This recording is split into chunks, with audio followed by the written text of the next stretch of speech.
¿Sí? Buenas tardes, señoras y señores. Señor vicepresidente de la Económica, con la venia. En primer lugar, muchísimas gracias por su asistencia aquí, señora delegada de Gobierno y todos los que nos acompañan.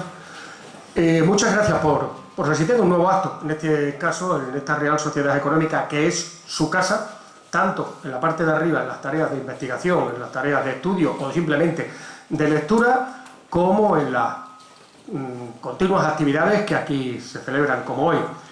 Hoy nos acompañan don Aurelio Fernández Sánchez, inspector jefe de la Policía Nacional y jefe de la Brigada Provincial de Seguridad Ciudadana, que nos va a hablar de las fuerzas de seguridad de la Segunda República en Badajoz, y hará la presentación el profesor doctor don Inocencio Ramos Sánchez, catedrático de Historia, licenciado en Derecho y subdelegado del Gobierno de España en Extremadura, que hará la presentación del autor para pasar ya a la exposición del tema.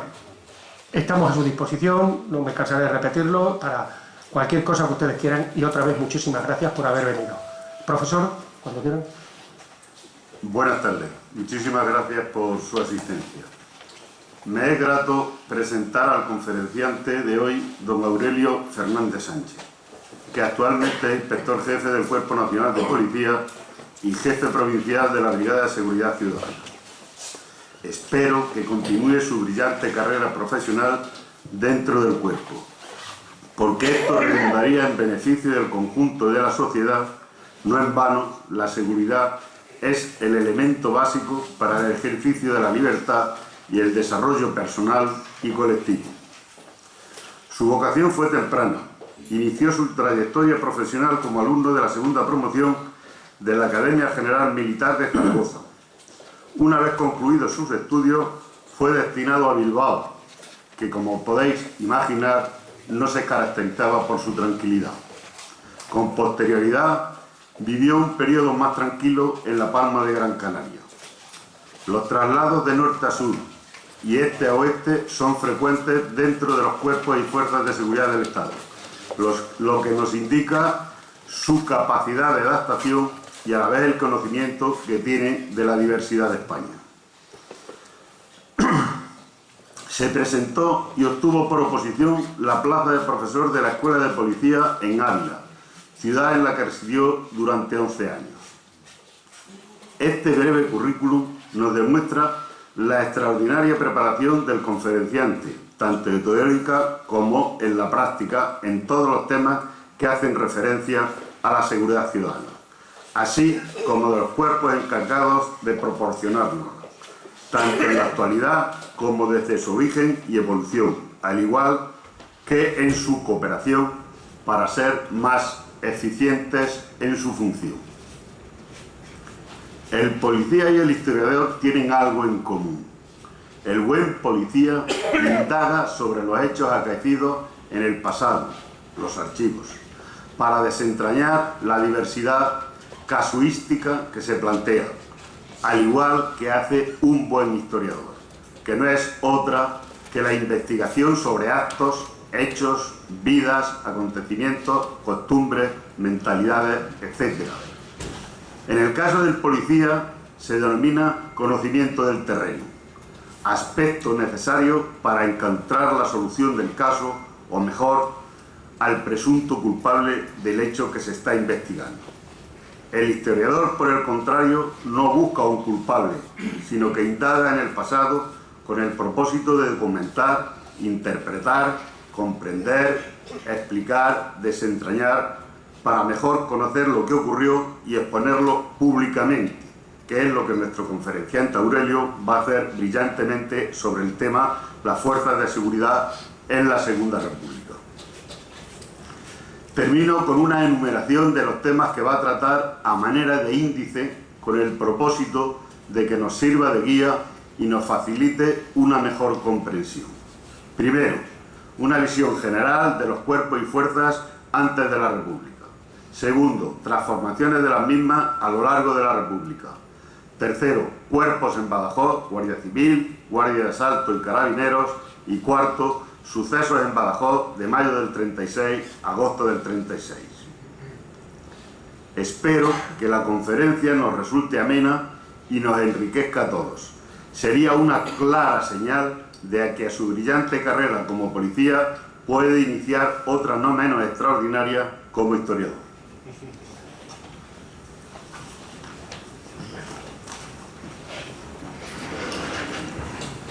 Buenas tardes, excelentísima señora delegada del Gobierno, jefe superior de policía, concejal y demás autoridades, amigos todos.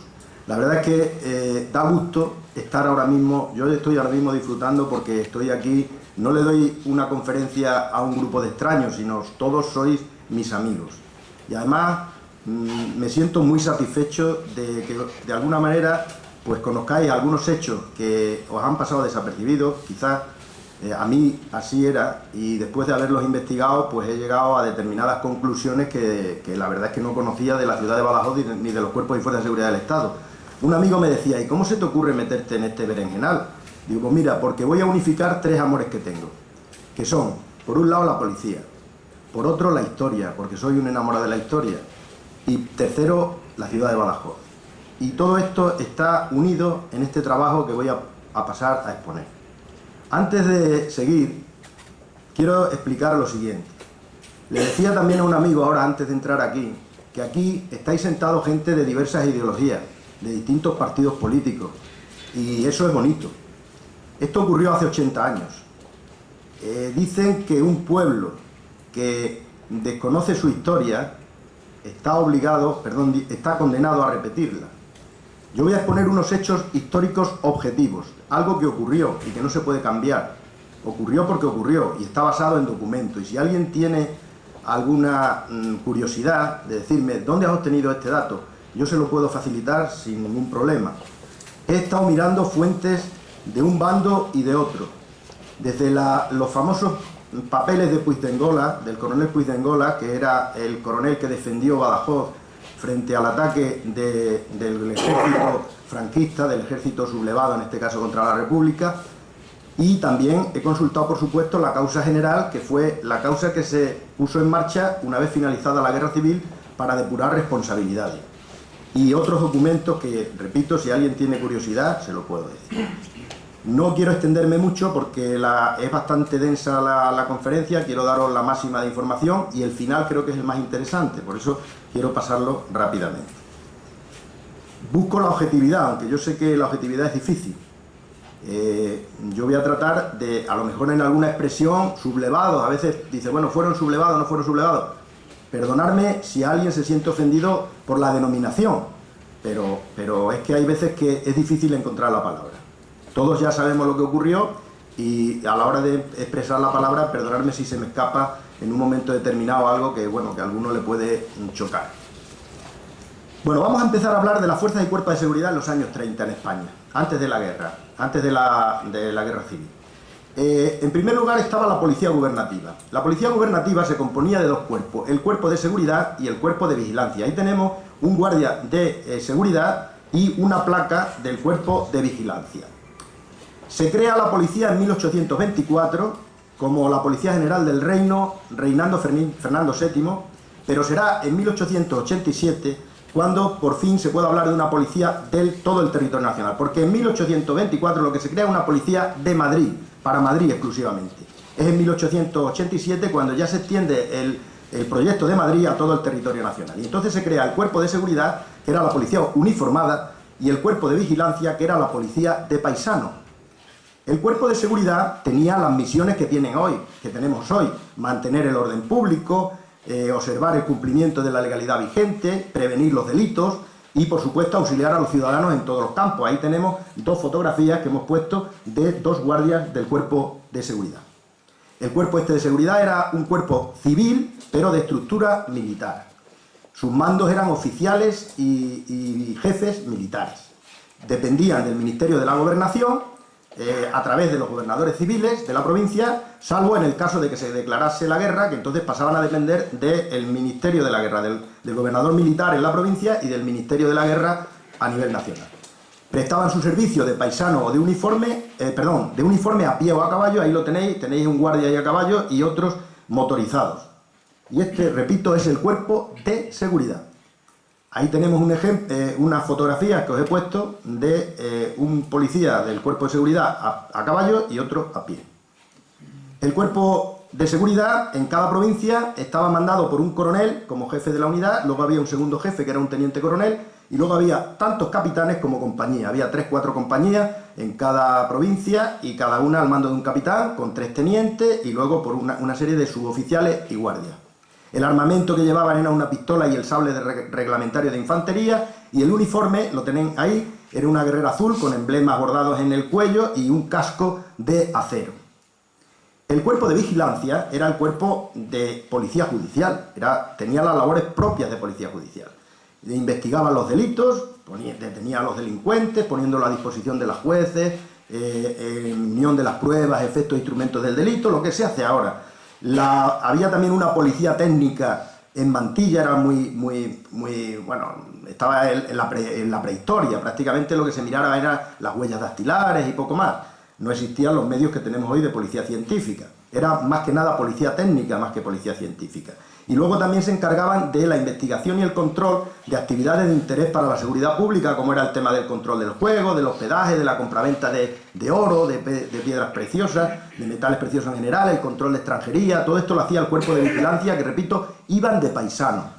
El servicio se hacía de paisano, aunque tenían un uniforme de gala para actos oficiales y para actos sociales, y desde la década de los años 20 se les dota de una placa insignia que tenía distintos colores. Ahí he puesto una fotografía de una placa de la República de difícil falsificación y que les identificaba como miembros de este cuerpo. Por la parte de atrás de la placa aparecía un número, había un libro registro donde aparecían los números de cada uno de los funcionarios, a quién se le asignaba cada placa, etcétera, etcétera. En cada provincia, en Badajoz, por ejemplo, pues había un inspector general de policía gubernativa. Ese inspector general de policía gubernativa es el equivalente a lo que hoy sería el jefe superior. Y este dirigía la sección de seguridad, la policía uniformada, y la sección de vigilancia, la policía de paisano. Y normalmente, ¿quiénes eran estos inspectores generales de la policía? Generalmente eran militares. Yo he encontrado que prácticamente 20 y tantos que he visto, 19 eran militares. Eran militares, eran coroneles, tenientes coroneles, comandantes, etcétera, de la sección de seguridad. Casi todos eran militares de carrera que prestaban servicio en la sección de seguridad. Y solamente he encontrado un caso de un comisario que fue inspector general de policía gubernativa que pertenecía al cuerpo de vigilancia. O sea, estaba militarizada la seguridad. La Guardia Civil. No hay ningún miembro aquí de la Guardia Civil, no veo ninguno. Están en otra conferencia de mayor interés que se está celebrando en este momento en otra parte de la ciudad. Bueno, en la primavera de 1844, por Real Decreto de 28 de marzo, se crea la Guardia Civil como fuerza armada no civil. O sea, quiero decir, no militar, perdón. Se llama Guardia Civil porque era una guardia no militar. En el Real Decreto lo establece perfectamente. Es una guardia civil, no militar. Y que, bueno, la finalidad era combatir el bandolerismo y, sobre todo, era endémico el bandolerismo en el mundo rural y era una guardia civil rural, no militar. Insisto en lo de no militar.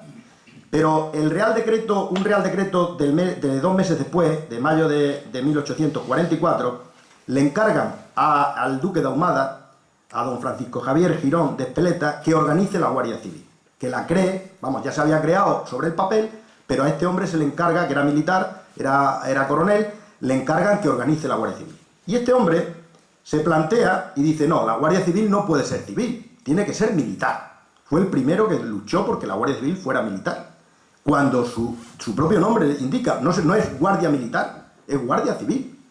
Este hombre se empeña porque dice, él defiende ante las autoridades políticas que para poder enfrentarse con las armas en la mano a los bandoleros y a los carlistas, que en aquella época estaban en boga, y a las revueltas republicanas, tenía que ser con las armas en la mano. Y por tanto, hay una lucha intelectual en el Congreso de los Diputados, ahí están las actas del Congreso, donde unos defienden que la Guardia Civil tiene que ser militar y otros defienden que la Guardia Civil tiene que ser civil. Y al final ganan los militaristas y la Guardia Civil es un cuerpo, como todos sabemos, militar.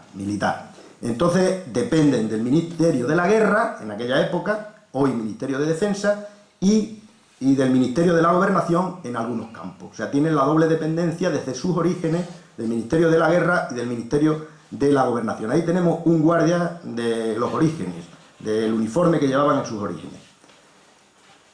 Quiero hacer hincapié en una cosa. La Guardia Civil, dice su propio fundador, que va a luchar contra el bandolerismo, punto 1, contra el carlismo, punto 2, y contra la República, punto 3.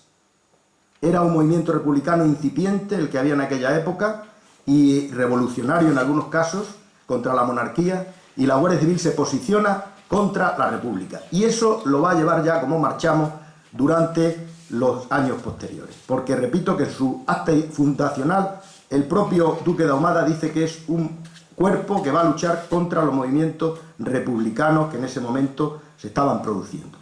Se formaba por unidades de infantería y de caballería que estaban organizadas en tercios, había uno por cada capitanía militar. En cada capitanía militar había un tercio de la Guardia Civil, cada tercio tenía un número variable de compañías al mando de capitanes y destacamentos que luego se llamaron puestos, todos los conocemos como puestos de la Guardia Civil. En 1880 se introduce el concepto de comandancia, que no existía, comandancia en el ámbito provincial, o sea, en la provincia se crea la comandancia, porque ven ellos que hace falta algo, un elemento intermedio entre la compañía y el tercio, y entonces crean la figura de la comandancia a nivel provincial. La uniformidad del cuerpo es característica, el capote y el tricornio son los dos elementos característicos de la Guardia Civil. El armamento era el mismo que utilizaba el ejército, la tropa llevaba un fusil Mauser con bayoneta y el sable, y los oficiales, pistola, y suboficiales, pistola y sable al cinto. El personal de caballería llevaba una carabina más ligera, con bayoneta, sable del ejército del modelo 1909 y pistola. Este armamento era muy eficaz para enfrentarse a los grupos de bandoleros y para enfrentarse a los grupos, a las guerrillas carlistas y demás, pero no era nada eficaz para enfrentarse a manifestantes. Entonces, ¿qué ocurría? Que cada vez que había una manifestación y el único cuerpo que había que tenía competencia era la Guardia Civil, pues ellos, digamos, cargaban contra los manifestantes violentos o pacíficos, depende en qué caso, si tenían que disolver una manifestación, con los sables.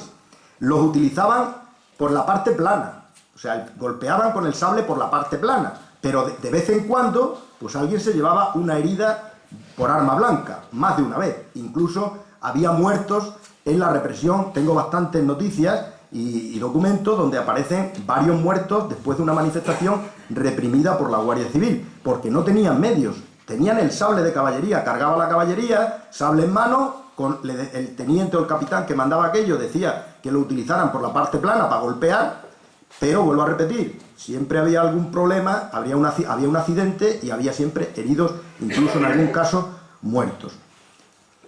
El cuerpo de carabineros era otro cuerpo que existía en esa época. El cuerpo de carabineros del reino se creó en 1842, podemos decir que es el cuerpo más antiguo policial, el más antiguo, porque la pela es la pela. Los carabineros se encargaban del resguardo de las rentas públicas, del control del contrabando, del control de las fronteras. Este era el cuerpo de carabineros, las costas, sobre todo el contrabando. Dependían, por una parte, del Ministerio de la Guerra en su organización, pero en organización y disciplina era el Ministerio de la Guerra, pero en la parte operativa y de gestión del Ministerio de Hacienda.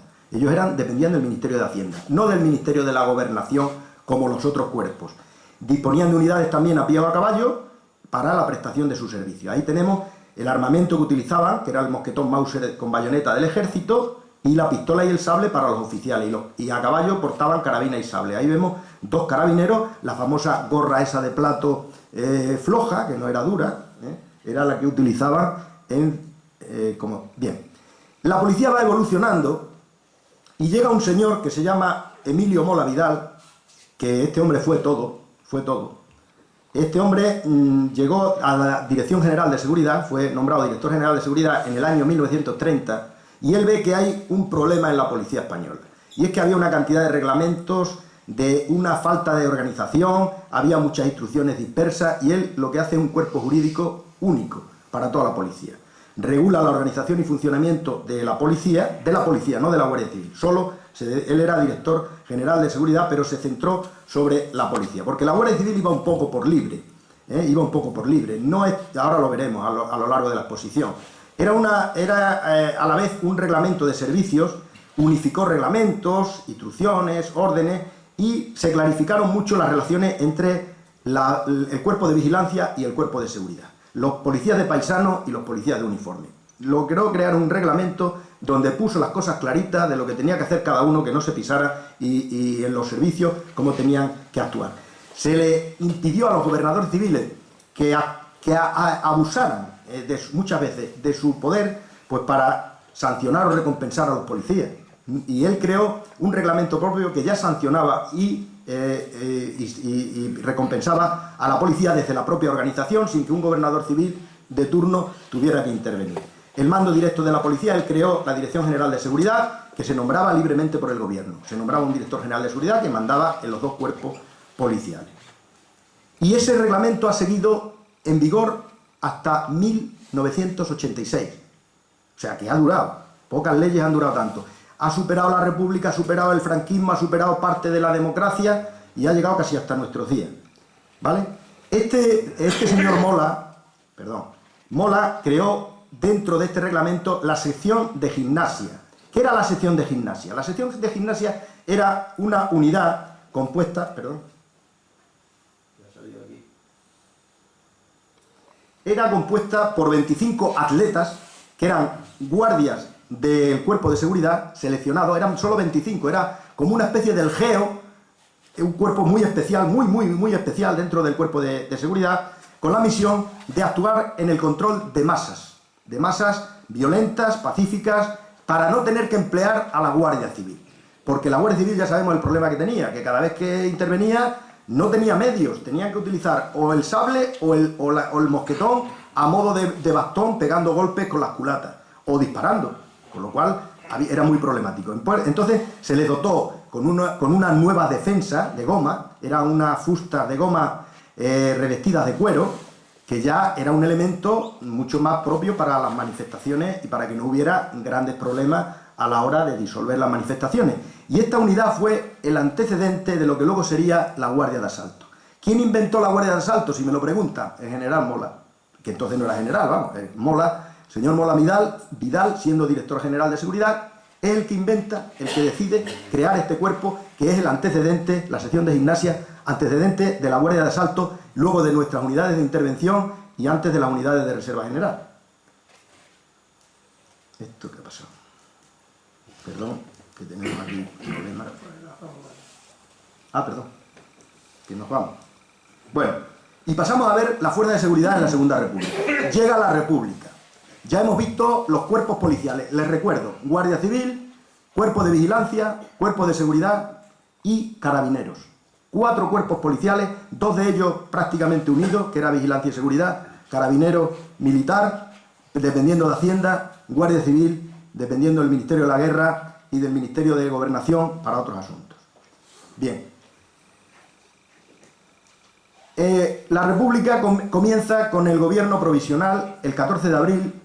Saben ustedes que después de unas elecciones municipales, donde mayoritariamente sacan más votos en los pueblos, sobre todo los partidos republicanos frente a los monárquicos, y el rey Alfonso XIII desaparece, se quita de en medio, no quiere que haya él dice que no quiere que haya un derramamiento de sangre, y en definitiva se proclama la República espontáneamente. Todos los pueblos, todas las ciudades de España salen. España se acostó monárquica y se levantó republicana.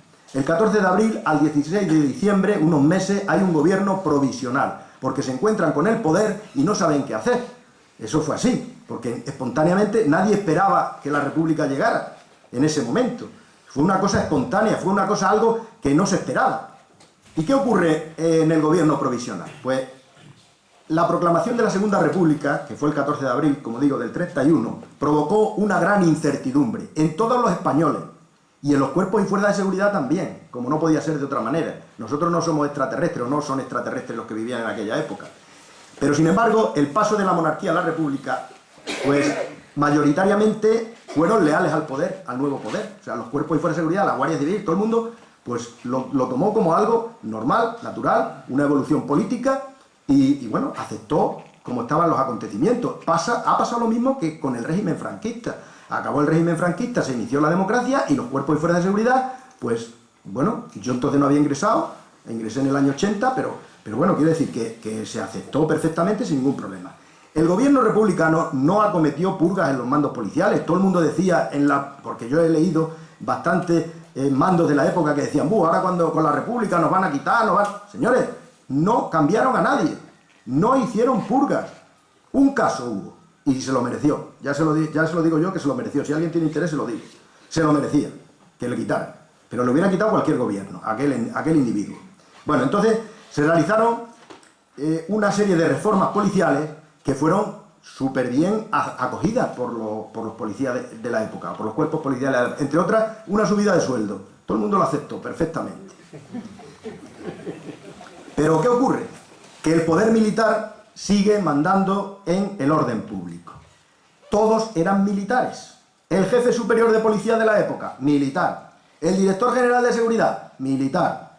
La jefatura de la Guardia Civil, militares. Los jefes de la Guardia de Asalto, militares. Los jefes y los mandos, tenientes, capitanes, comandantes, tenientes coroneles, todos eran militares. De tal manera que durante la República el poder militar dominó el orden público. Los nuevos gobernantes sentían, esto se puede decir porque está en los diarios de sesiones del Parlamento, hay 200.000 documentos, si alguien tiene interés yo se lo digo, si alguien tiene alguna pega de lo que voy a decir ahora. El gobierno de la República se quería cargar a la Guardia Civil, así de claro. Y hay 200.000 documentos que lo prueban. Se lo querían cargar, le tenían manía, porque la Benemérita tenía el marchamo de antirrepublicana. Entonces, toman el poder y dicen, pues la disolvemos. Pero no lo hicieron, la reforzaron. ¿Y por qué no lo hicieron? Pues no lo hicieron porque los guardias civiles inmediatamente se demostraron una neutralidad política envidiable. Se pusieron del lado de la República y dijeron, señores, que nosotros estamos aquí, que esto era antes, ahora es esto, y ahora es lo nuevo, y nosotros estamos a las órdenes del gobierno. Y también la República necesitaba contar con un cuerpo policial útil para mantener el orden público, no teníamos a nadie. Entonces, si quitaba la Guardia Civil, pues imaginaros la que se podía haber montado, porque la policía era, ahora veremos, los efectivos eran mínimos comparados con la Guardia Civil. La Guardia Civil eran 10 veces más prácticamente. El 11 de mayo del 31, nada más instaurarse la República, llevaba un mes escaso, se produce en Madrid y en algunos capitales de provincia, la famosa quema de conventos, de colegios, de centros, que realmente fueron 24 en total en toda España. Se ha dicho que se quemaron miles de conventos, no, fueron 24. Eso está, además, listado, te puedo dar en la lista. 24 conventos, colegios, no todos se quemaron, se hicieron algunos daños a veces en una puerta, tal, que tampoco fue que se me quemaran 24 totalmente. Bueno, entonces ahí se plantea un problema. Dice, la Guardia Civil que salga a la calle y reprima a los manifestantes que están provocando estas protestas anticlericales. Y entonces el presidente del gobierno dice, alto ahí, y dice las siguientes palabras: todos los conventos, colegios religiosos y iglesias no valen lo que la vida de un republicano. Y lo dice en el Congreso así. Y no estoy dispuesto a sacar a la Guardia Civil para esto. Y no la sacan. Y se producen muchos desmanes. Se produce todo esto. Si los hubieran sacado en su momento, a lo mejor en vez de 24, pues hubiera sido 2. Pero no la sacan por miedo a que la represión haya muertos y aquello sea peor. ¿Y qué hacen entonces? Dice, bueno, algo hay que hacer. Y entonces deciden crear la Guardia de Asalto. La Guardia de Asalto, que era un cuerpo nuevo, se iba a crear un cuerpo nuevo, concretamente se crea el 17 de mayo del 31, o sea, inmediatamente después de los sucesos estos de la quema de conventos, inmediatamente se crea la Guardia de Asalto. El ministro de la Gobernación crea las fuerzas de asalto dentro del cuerpo de seguridad, de los policías uniformados, del casco ese que hemos visto. Pues dentro de ese cuerpo de seguridad se crea la Guardia de Asalto bajo la dependencia de la Dirección General de Seguridad. Ahí os he puesto una fotografía, lo ilustro con fotografías para que veáis cómo iban uniformados y demás. Bien, la Guardia de Asalto. Este fue un cuerpo que nació y murió con la República, curiosamente. Todos los demás sobrevivieron, los carabineros tampoco, también murieron con la República, pero los carabineros habían nacido mucho antes. El único cuerpo que nació y murió con la República fue la Guardia de Asalto. Era un cuerpo de naturaleza civil, con estructura militar, mandada por jefes y oficiales del ejército, su misión fundamental era el orden público, de manera atajar los problemas de orden público de manera incruenta, que no hubiera muertos, que no hubiera solucionar el problema del orden público, pero sin tener que herir a nadie ni provocar lesiones graves a nadie. El gobierno con esto pretendía resolver el problema que le causaba la acción represora de la Guardia Civil, que no tenía medios para hacer frente a esta situación. Al inicio de la Segunda República, fijaros, el cuerpo de seguridad estaba compuesto por 5.600 hombres en total, en toda España, mientras que la Guardia Civil tenía 34.000, lo que os decía antes. Las fuerzas estaban desequilibradas totalmente. La Guardia Civil era la dueña de la seguridad pública, del orden público. No solo en los pueblos, sino en las ciudades. Estaban desplegados por toda España. No como ahora, que tiene un ámbito más rural. No, en aquella época era todo. La Guardia Civil era todo. Bien. Los sucesos de mayo del 31, ya digo, le llevan, siguiendo la idea de Mola, de la sección a crear la Guardia de Asalto. Eran unidades antidisturbios modernas, bien dotadas, operativas. Se creó como especialidad dentro del cuerpo de seguridad, como hemos dicho. Y una cosa importante, y aquí quiero hacer hincapié. Eran policías de probada fidelidad republicana, de tal manera que lo primero que miraban era si el individuo seguía a rajatabla a la República. Si veían que uno era monárquico, ese le ponían la cruz y ese no entraba en el cuerpo ni de guasa. Era el primer requisito. ¿Y cómo lo hacían? Pues recurrían a los alcaldes de los pueblos, a los que ellos tenían, evidentemente, de confianza, para saber si esa persona era republicano o no. Si no era republicano, ya podía ser hacer el pino, que no entraba. O sea, era de probada fidelidad republicana, con la misión fundamental de reprimir cualquier movimiento subversivo con nuevas tácticas policiales para evitar derramamientos de sangre. Estaba formado por policías jóvenes, con una preparación espectacular, con un armamento novedoso. Se gastaron 10 millones de pesetas de la época, que sería como hoy 10 millones de euros. Solo el primer año, para formar a esta gente. ¿Qué requisitos se pedía para la Guardia de Asalto? Esto es curioso. De 21 a 30 años tenían que tener 1,80 de estatura.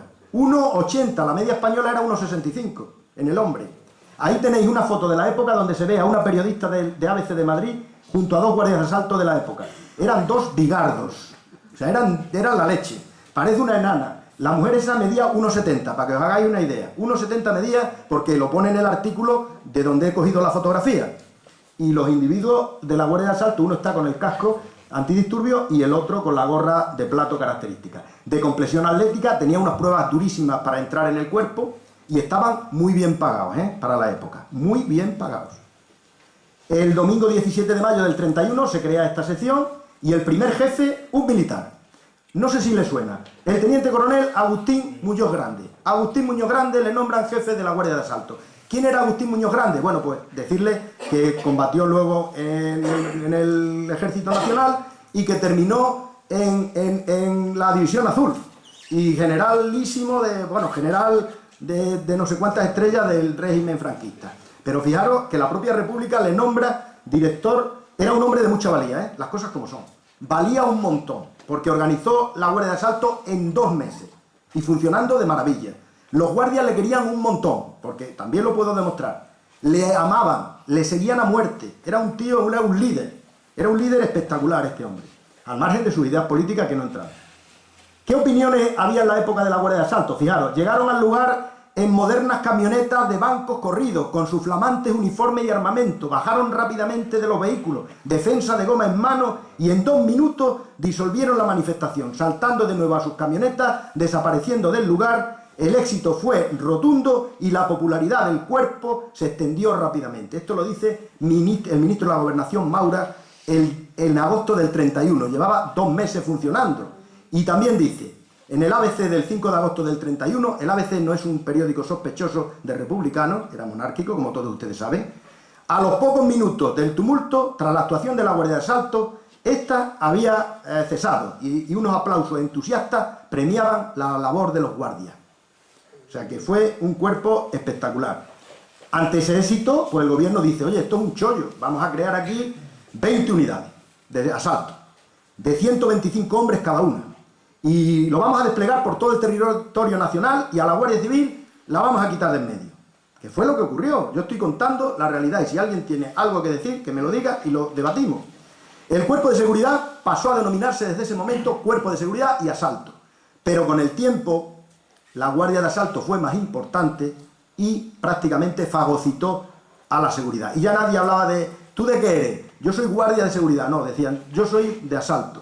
O sea que lo de asalto fue ya lo que... Ahí vemos una camioneta de un pelotón, de la famosa camioneta donde saltaban con la defensa de goma en la mano, ya no iban con sable y bueno, y solucionaban los problemas de manera rápida y enérgica y permanente. Estos grupos de asalto eran de naturaleza civil, pero con una estructura militar muy fuerte, desplegaban bajo el mando del gobernador civil de la provincia. Aquí no había mando militar por medio, era el gobernador civil.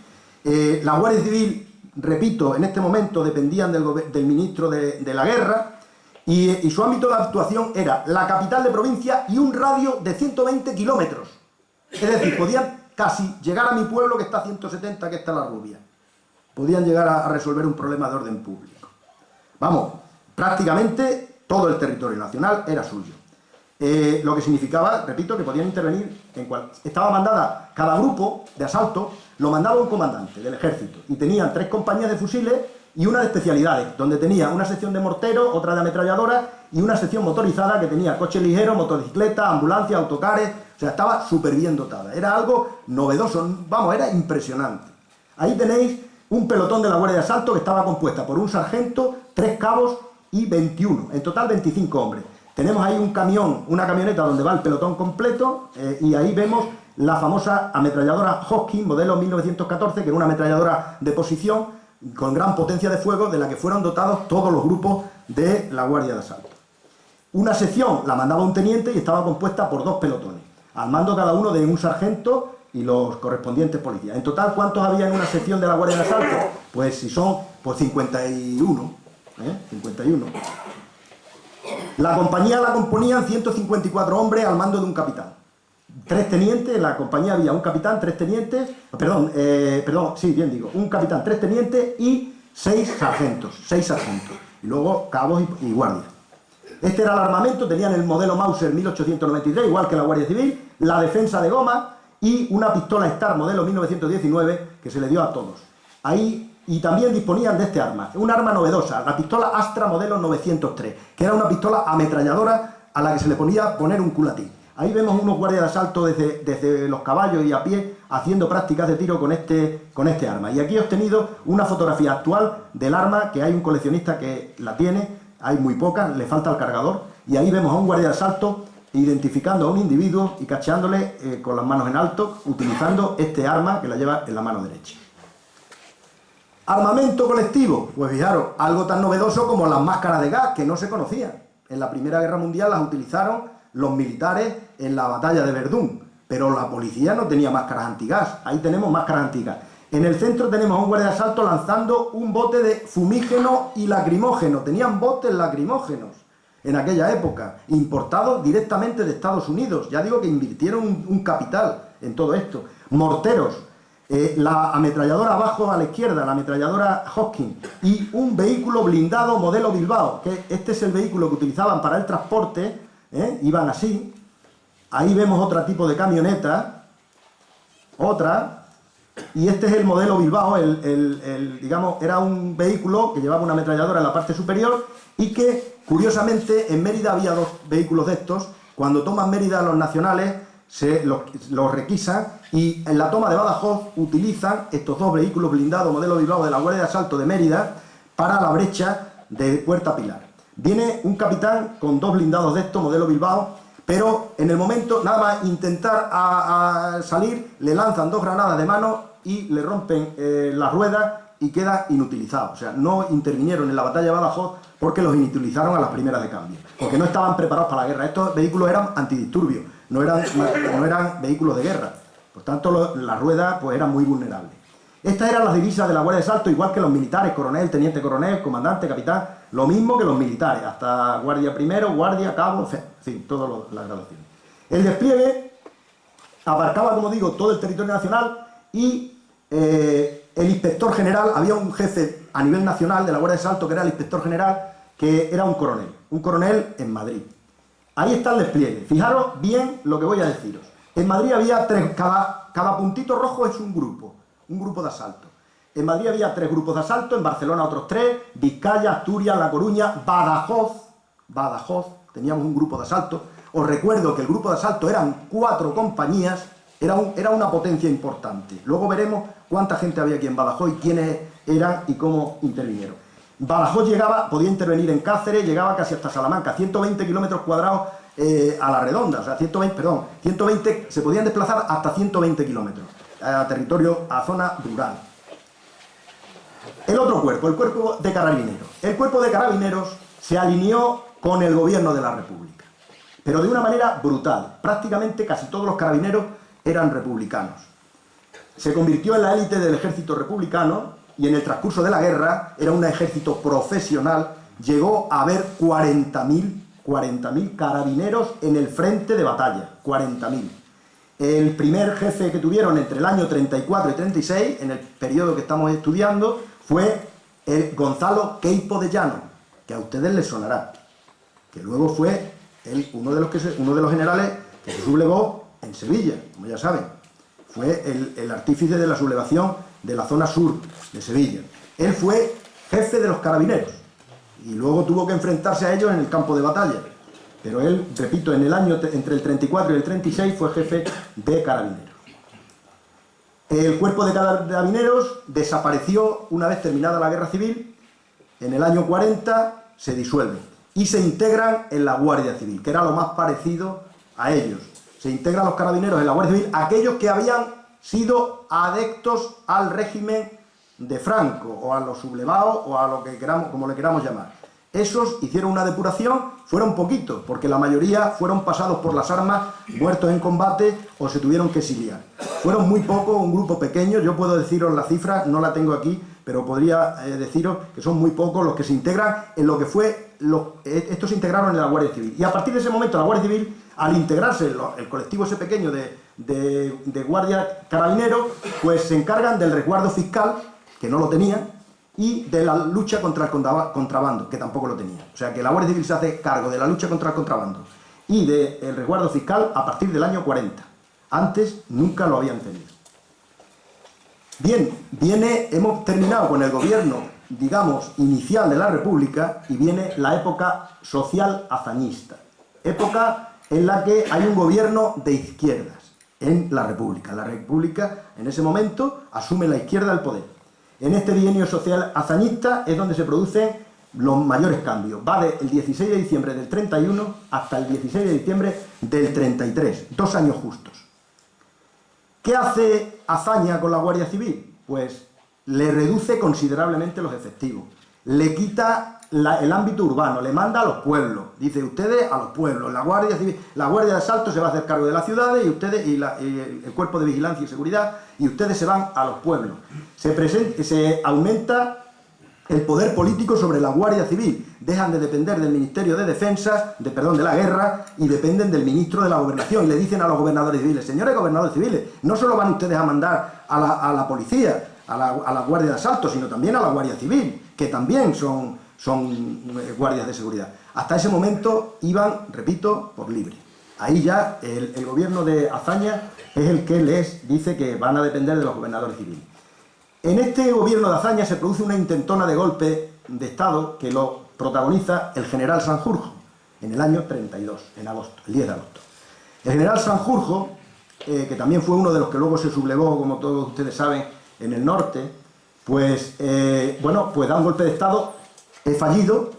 La Guardia Civil se suma a ese golpe y entonces sufre las consecuencias. ¿Qué consecuencias? Pues que se reforma a la Guardia Civil totalmente, se suprime la Dirección General de la Guardia Civil, ya se le quita toda la dependencia del Ministerio de la Guerra, se le dice que depende para todos del Ministerio de la Gobernación, que se disuelven 9 de los 28 tercios, se le quita los llamados tercios móviles, cuya función era el orden público, y le quitan todas las funciones de orden público. Dice ustedes, orden público nada, para eso la Guardia de Asalto, que son los especialistas.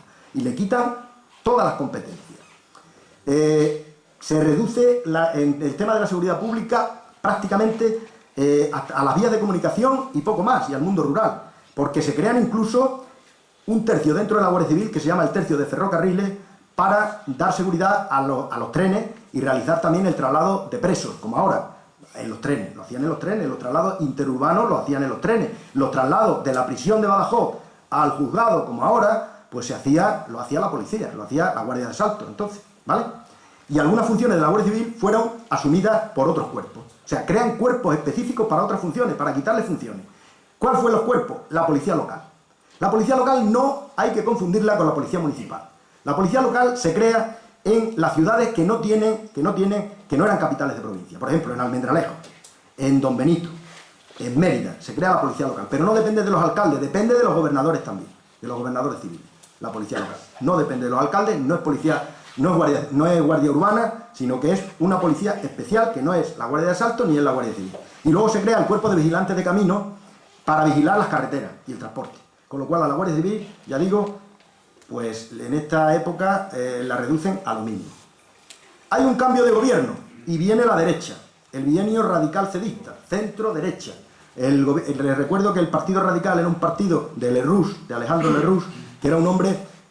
Los historiadores no se ponen de acuerdo, aquí hay un catedrático, doctor en historia, y no se ponen de acuerdo si era de centro, si era de derecha, si era... No sé exactamente, yo no... De todo era un poco. Entonces era de todo un poco. Se alió con la derecha de la CEDA, la Confederación Española de Derechas Autónomas, de Gil Robles, y bueno, y empiezan a gobernar la derecha dentro de la República. Porque no hay gente que tiene la idea de que la República todos eran de izquierda. No, señor. En la República había gente de izquierda, gente de derecha y medio pensionista. Había de todo. Era una forma de gobierno. Igual que la monarquía. Y en la monarquía hay izquierda, derecha, Podemos y medio pensionista. O sea, que esto... Perdón, que voy a beber.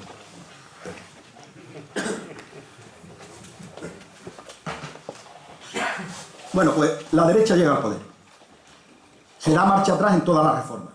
Se endurecen las normas de orden público. Se militariza otra vez la seguridad pública. La Guardia Civil otra vez. Volvemos. A la policía le quitan campo y se la damos a la Guardia Civil. Siempre estamos igual. Se vuelve a hacer depender a la Guardia Civil del Ministerio de la Guerra. Se le da funciones de orden público, prácticamente. Se aumentan los efectivos. De 34.000 hombres, llega a haber 34.000 hombres. Cuando eran 7.000, en el 31 llegó a haber 7.000 hombres. Se incrementan hasta 34.391. Los funcionarios civiles que había en el cuerpo, por ejemplo, el director general de la Guardia Civil, que era un civil, lo quita, lo aparta. Cuando dicen que el primer director de la Guardia Civil fue Roldán, mentira. En la República hubo varios directores de la Guardia Civil en la época, durante 2 años, que eran civiles, antes de Roldán. Pero bueno, que le quitan, les echan a todos los civiles a la calle y restauran otra vez los tercios móviles con funciones de orden público. Es un vaivén, como ven, depende de quién gobernara, le dábamos más protagonismo a uno o a otro. A partir de ese momento pasó a ser la Guardia Civil un baluarte en el orden público en las calles. Se aumentan los tercios urbanos, se les asignan tareas de mantenimiento y restablecimiento del orden público y provocan un carajal, y perdónenme la expresión, alucinante. Porque ¿dónde iba la Guardia de Asalto y dónde iba la Guardia Civil cuando había un problema de orden público? Pues el que primero llegara. O dependiendo del gobernador civil, si le gustaba más una cosa o la otra. Decía, bueno, pues que vaya la Guardia de Asalto, o que vaya la Guardia Civil, sin ningún criterio. Porque ya digo que hubo conflictos permanentes, y tengo así descrito, llegaron hasta los juzgados a denunciarse ante el gobernador, bueno, de problemas, de que se pisaban los servicios, en fin, hubo un problema importante. Ahí vemos a la Guardia Civil ya con labores de orden público, con su tricornio y demás. ¿Y en la policía qué pasa? En la policía en esta época se nombra al teniente coronel Muñoz Grandes, le nombran mando supremo de la policía. Antes había sido director general de seguridad y ahora ya él se hace cargo prácticamente de todo el pueblo. Tercera época de la República, el Frente Popular. El 19 de febrero del 36 se inicia el gobierno del Frente Popular. No tengo que hablar aquí de lo que fue el gobierno del Frente Popular, cada uno ya conoce la historia. Empezó en febrero del 36 y terminó en abril del 39, cuando es derrotada la República por las tropas del general Franco y el resto de los generales. Las fuerzas policiales durante esta época se politizaron tremendamente. Era un caos impresionante. Se producían atentados contra agentes por pistoleros de izquierda y de derecha, de falangistas y de la FAI, pero morían muchos guardias de asalto murieron, muchos guardias civiles a manos de unos y de otros. El pistolerismo se hizo dueño de las calles. Ahí tenemos dos casos. Ahí tenemos el caso de la izquierda, es el asesinato del teniente Castillo, que pertenecía a la Guardia de Asalto, y es asesinado por unos pistoleros de Falange que en Madrid, cuando iba el hombre a tomar el servicio, le asesinan de camino. Y aquí tenemos a Calvo Sotelo, que todos conocen, que también fue asesinado, y en él participó un capitán de la Guardia Civil y varios guardias de asalto en el asesinato, con nombre y apellido, se los puedo dar. Porque además, bueno, pues fueron juzgados, fueron condenados, etcétera, etcétera, en la causa general posteriormente a la Guerra Civil Española. A 1 de julio del 36, los alcaldes arman a las milicias sindicales, muchos alcaldes, algunos, no todos, y de izquierda radical para defender a la República. Ya se veía un movimiento que iba contra la República, y entonces los verdaderos republicanos, alcaldes republicanos, dicen: vamos a defender a la República, vamos a darle armas